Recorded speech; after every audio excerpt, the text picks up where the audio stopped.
Olá, pessoal!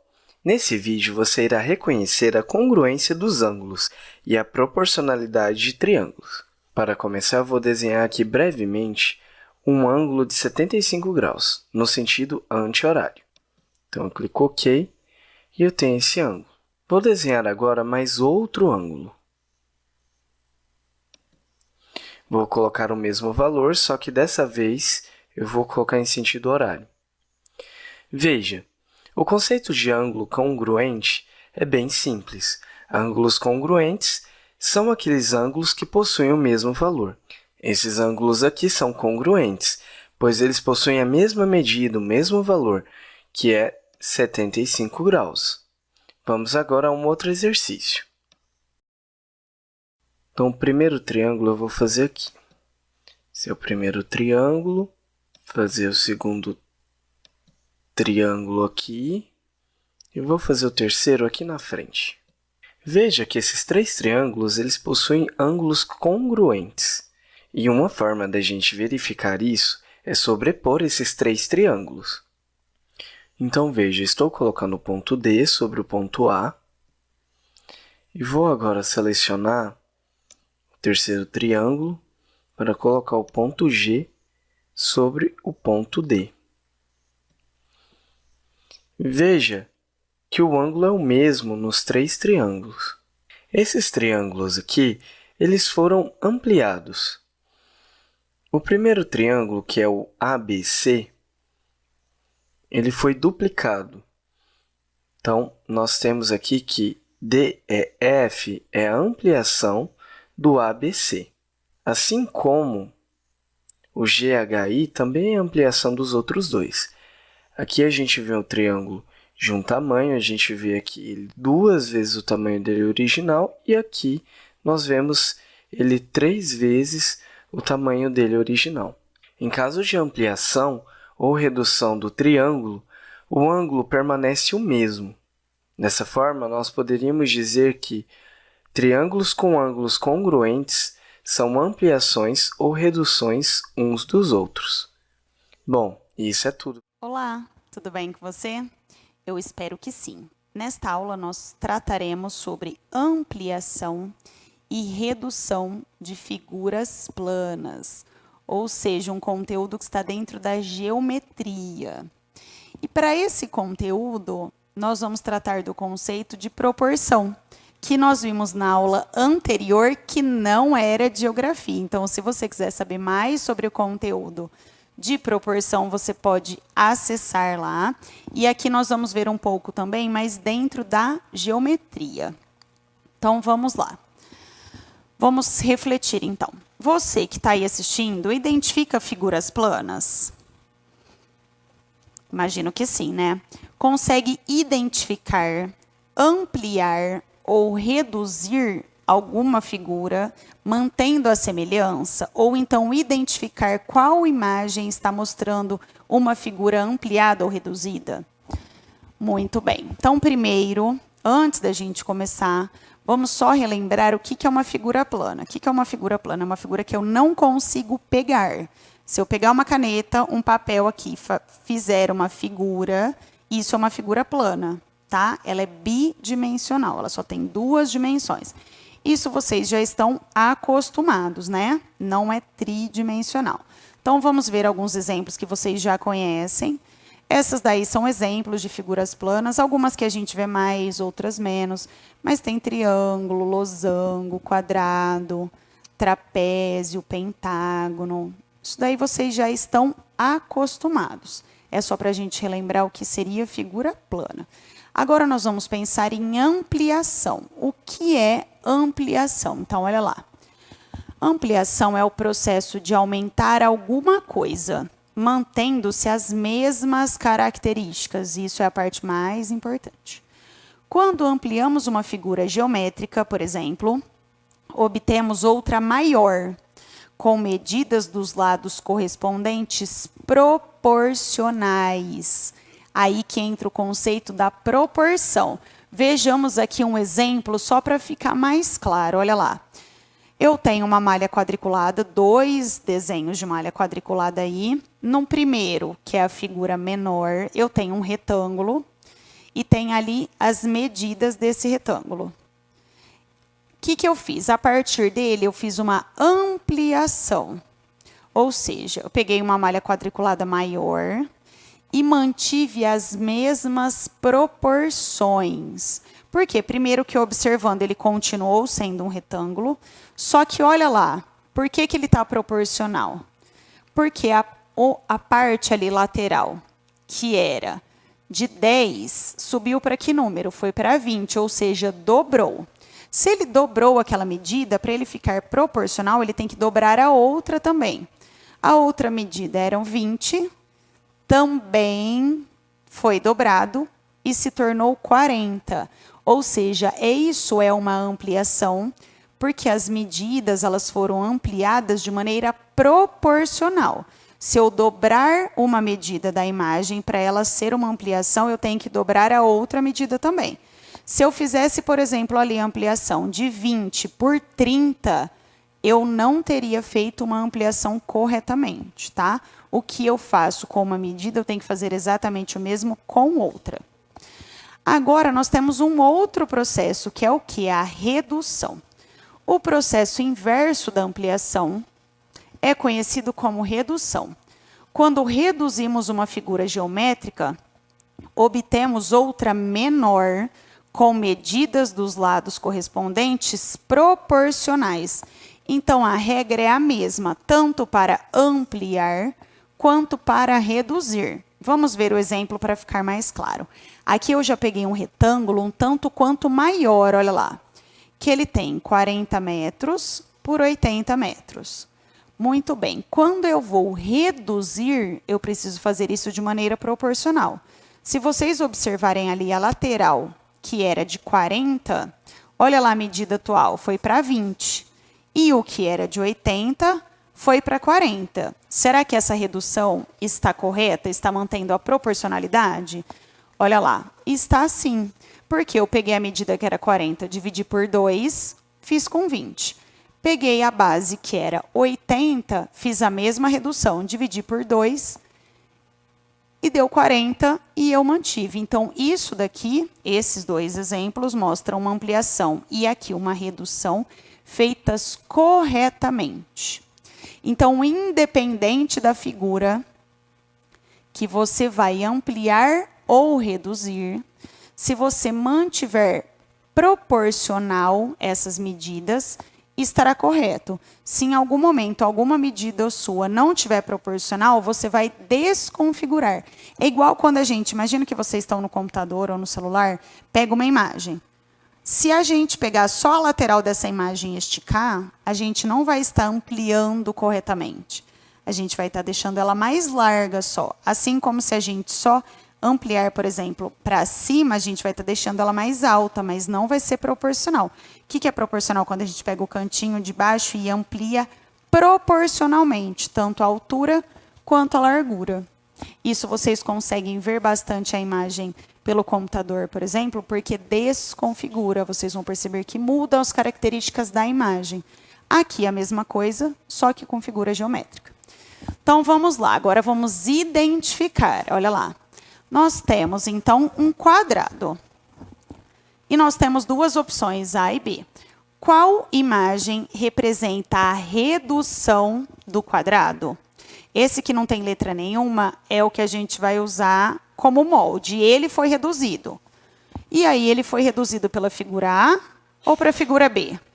Só da gente olhar o formato, a gente já sabe, não é? Se um quadrado ele vai ser reduzido, ele tem que continuar sendo um quadrado. E qual das duas imagens é um quadrado? Só a A, porque a B virou um retângulo. Desconfigurou, então não é uma redução.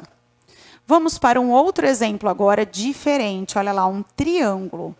Qual imagem representa a ampliação do triângulo? Então, estou lá observando o triângulo, observo A. 1, 2, 3, 4 por 3.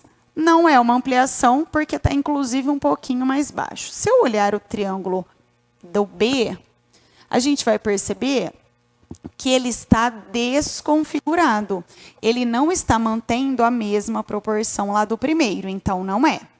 O C, olha lá, o C ele manteve a mesma forma e parece ser uma ampliação proporcional. Para ter certeza, eu vou observar só a última opção.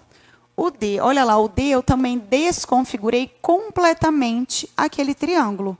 Então, a única opção possível é a opção C, porque nós conseguimos observar aí as diferenças que ficaram nos outros triângulos. Eles se tornaram triângulos com outras características. E ampliação ou redução de formas geométricas, elas têm que manter as mesmas características. Esse é o ponto mais importante, tá? Então vamos falar um pouquinho sobre cada uma dessas classificações. E para isso, eu fiz alguns polígonos para a gente trabalhar com eles. Aqui em cima da mesa, eu tenho 13 diferentes polígonos, e nós vamos separá-los em grupos. Sendo que os polígonos dentro do mesmo grupo devem possuir características iguais. A primeira classificação que nós vamos fazer é em relação ao número de lados. Nós vamos agrupar todos os polígonos que possuem a mesma quantidade de lados. Para isso, precisaremos contar. Os mais fáceis de perceber são os que possuem apenas 3 lados, que, assim como vimos em outras videoaulas, é o número mínimo de lados que um polígono pode ter. Então, com 3 lados, nós temos essas 3 figuras aqui, e elas são chamadas de triângulos. Vou colocá-las nesse canto para ficarem separadas das outras. Logo em seguida, como nós já conhecemos o retângulo e é fácil de identificá-lo, vamos separar o grupo dele. Sabemos que ele possui 4 lados. Procuramos, assim, todas as outras figuras que possuem a mesma quantidade de lados que o retângulo. Bom, aqui temos outro polígono de 4 lados. Esse aqui, em formato de pipa, que nós já vimos em outra videoaula e que também tem 4 lados. E por último, esse aqui, que tem 1, 2, 3, 4 lados. Então, vou colocá-los todos juntos em um mesmo grupo. As figuras de 4 lados são chamadas de quadriláteros.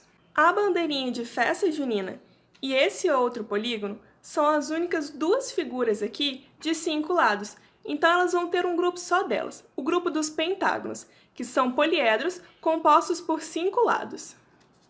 Estamos quase acabando e sobraram esses 4 poliedros aqui.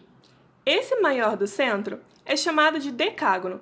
É uma figura que possui 10 lados. E ele é o único aqui que tem essa característica. Então ele vai ter um grupo só dele. Por fim, restaram os hexágonos, que são figuras com 1, 2, 3, 4, 5, 6 lados. Todos esses 5 grupos que eu formei possuem elementos dentro deles com características em comum, que são os números de lados. Essa é a forma mais simples de classificarmos os poliedros e é uma das maneiras que já vimos em vídeos anteriormente. Desagrupamos os polígonos e agora para a próxima etapa eu vou dar uma informação a mais para vocês: o tamanho de cada um dos lados. Com a ajuda de uma régua, eu medi em centímetros quanto vale cada um dos lados de cada um dos meus polígonos. E a minha tarefa agora vai ser agrupar todos aqueles que possuem lados iguais. Por exemplo, esse triângulo aqui tem todos os seus 3 lados medindo 13 centímetros, então eu vou colocá-lo à minha direita. Já esse quadrilátero tem 2 lados medindo 7,2 centímetros e 2 lados medindo 12 centímetros. Então, os seus lados possuem medidas diferentes, por isso vou deixá-lo aqui à minha esquerda. Então, do lado direito vai ser o meu grupo, com os polígonos em que a medida de seus lados são iguais, e do lado esquerdo, os polígonos em que a medida de seus lados são diferentes. E é isso que faremos com o restante. Estamos classificando eles com relação ao tamanho dos seus lados. Todos aqueles poliedros que são formados por lados de mesma medida são chamados de equiláteros. Do latim, equi vem de igual e látero de lados. Podemos perceber que o decágono também tem todos os seus lados de mesma medida, então ele vai para o grupo dos polígonos equiláteros. Dos quadriláteros restantes, observamos que a medida dos lados de cada um deles são as mesmas. Para o quadrado, 8 cm e nesse polígono em formato de pipa, 6,5 centímetros. Lembrando que, para ser classificado como equilátero, esses lados devem ser iguais quando olhamos para um mesmo polígono. Se comparados uns com os outros, eles podem ser diferentes. Tanto esse pentágono quanto esse hexágono possuem todos os seus lados medindo 5,5 centímetros, então eles também serão considerados polígonos equiláteros. E se formos olhar, o único outro polígono equilátero que sobrou foi esse hexágono aqui, que tem os lados medindo 6 centímetros. Por fim, restaram aqueles polígonos que possuem lados com medidas diferentes, então vamos deixá-los todos agrupados juntinhos aqui. Essa classificação que acabamos de fazer, e que ainda não conhecíamos, foi com relação ao tamanho do lado da figura geométrica. Para essa próxima classificação, trabalharemos apenas com o grupo da direita. E dessa vez, eu quero que observem os ângulos das minhas figuras. Mas, para isso, precisamos saber a medida deles. Então, com o auxílio de GeoGebra e de um transferidor, eu consegui obter essas informações para vocês. Então vamos lá. Todos aqueles polígonos que possuem ângulos internos de mesma medida são chamados de equiângulos. E se formos analisar os polígonos que sobraram aqui em cima da mesa, somente esses dois não obedecem a essa característica. Ah, e uma coisinha muito importante para falar aqui sobre ângulos é que esse quadradinho aqui com um pontinho no meio representa um ângulo de 90 graus. Mais para frente nós vamos encontrar com ele de novo. Então, com isso, nós temos dois grupos. O grupo dos polígonos que são equiângulos e o grupo dos polígonos que não são. E já aproveitando o gancho do que estamos fazendo aqui para trazer uma outra forma de classificação, esses polígonos desse grupo são chamados de regulares. Você consegue me falar o porquê? Observe eles um pouquinho e tenta pensar. Bom, os polígonos regulares são aqueles que possuem todos os seus lados e os seus ângulos iguais. Por outro lado, são chamados de polígonos irregulares aqueles que não obedecem a essas duas características, como é o caso desses meus dois exemplos aqui. Então, fazendo um resuminho sobre o que vimos na aula de hoje, nós aprendemos 4 formas de agrupar e classificar os polígonos. A primeira, baseada na quantidade de lados, que nós já tínhamos visto e até mesmo aprendemos a nomeá-los de acordo com essa característica. A segunda, com relação ao tamanho dos lados, que, quando iguais, são chamados de polígonos equiláteros.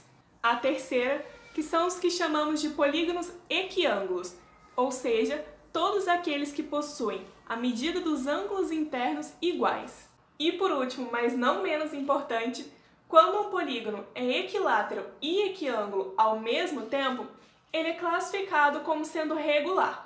E, se ele não obedece a alguma dessas duas características, ele é chamado de não regular.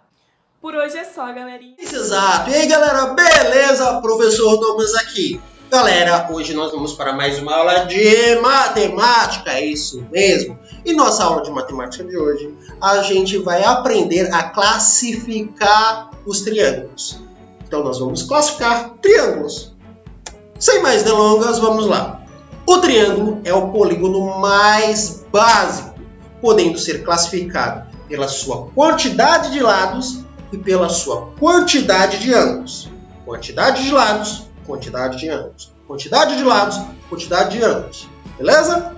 Assim, primeiro vamos aprender a classificar pela quantidade de lados. O primeiro tipo de triângulo é quando ele possui seus 3 lados iguais. Assim ele é chamado de equilátero. Olha esse daqui, esse triângulo, a gente tem esse lado igual a este lado, que é igual a este lado. Temos 3 lados iguais, então esse triângulo é um equilátero. Já quando apenas 2 lados são idênticos entre si e possuem um terceiro diferente, possui outro tamanho, ele é dito isósceles. Repetindo, se o triângulo tiver 2 lados iguais e um terceiro de um tamanho diferenciado, ele é chamado de isósceles. Olha aqui esse exemplo, olha só. Temos 2 tipos de exemplo. O mais fininho e o mais larguinho. Ó, neste primeiro exemplo, este lado é igual a este e é diferente deste.